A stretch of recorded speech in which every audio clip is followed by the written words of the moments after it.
It was May 1st, 1865. It was dark and it was pouring rain, and yet a large crowd of about 100 people gathered here in downtown Whitestown around a bonfire along the railroad tracks to watch history roll through at 1:07 a.m. In the 1860s, Whitestown was a booming community. It had been built up around the railroad tracks and was a popular stop on the Indianapolis-Lafayette rail line. The railroads, they were very important throughout American history. I think the main thing is you got the connection, easily transporting both people and goods long distances. Suddenly, distance is not as long as it appears, and so there were a lot of small towns that kind of built up. In 1861, when President Abraham Lincoln's inaugural train trekked through Whitestown, there would have been crowds gathered along the tracks cheering.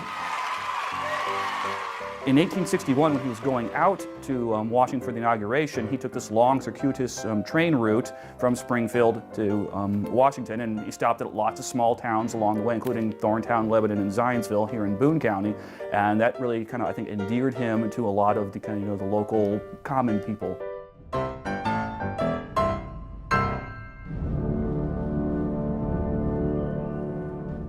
But in the dark and rainy pre-dawn hours of May 1st, 1865, it was a very different mood as the Lincoln funeral train slowly passed through town.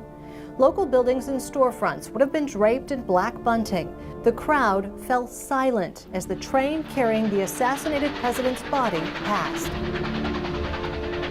It was an emotional moment in history. Many dressed in black, some wept. It would have been very somber. It was definitely a mourning period. And one thing to keep in mind is that at this time, the Civil War is still going on. So no one really knows what's happening, and you kind of go through, there's that high and low. Lee surrenders, there's jubilation throughout the North. This is the beginning, seems to be the beginning of the end, and then suddenly Lincoln is shot. Lincoln, of course, highly divisive, but also very well beloved. There were a lot of people that wanted to pay their respects to Lincoln. Obviously, not everyone lived by the railroad tracks, so a lot of people would have come, probably from miles around, just to get a glimpse of the train. I think the regulations said that when it's passing through like a station or a town, it was slowed down to like 5 miles per hour, and the engineer tolled the bell. The train itself kind of became this symbol of veneration. Just being able to see the train as it passed, you'd know that you were there. There were accounts of people, like they would take their, like 1-year-old child, and you'll go out and hold it up, and then you'd say, from now on you'll be able to say that you were there when Lincoln's funeral train passed. So it was just, I think, a way of making closure and also connection to this beloved president.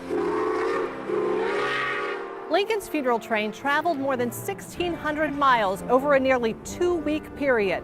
More than 3 million people gathered along the tracks along the route to pay their respects. It's been called the grandest funeral spectacle in U.S. history. Although the railroad tracks and the old train depot are long gone here in Whitestown, we can still remember the history of the Lincoln funeral train every time we walk the Big 4 Trail. We're Whitestown Proud.